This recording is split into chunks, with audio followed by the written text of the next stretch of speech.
वाला पिकअप के पीछे करे जा रात के 11 बजे आ जाइहा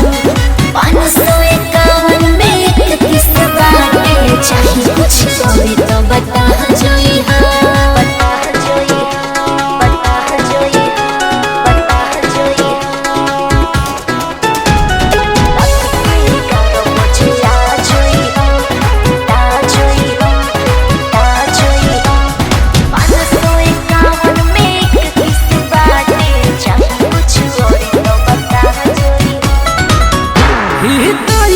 साली हो कुछ रेट दे दा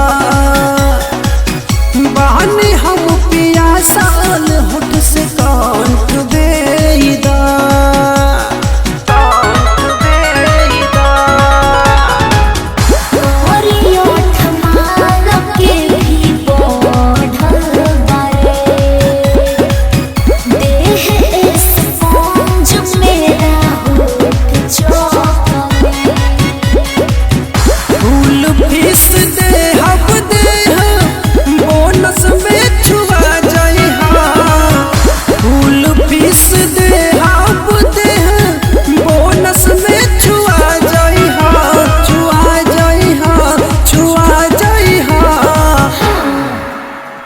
डीजे वाला पिकअप के पीछे करे जा रात के 11 बजे आ जाइहा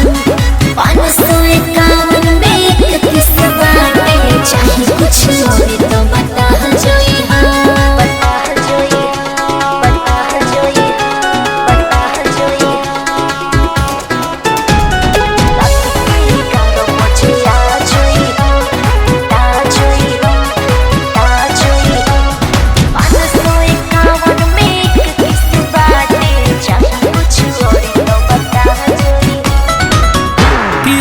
से करे जा देखा भरल नदी और कुछ पारे के नुहो खाता फिर बड़ी मन करता है साली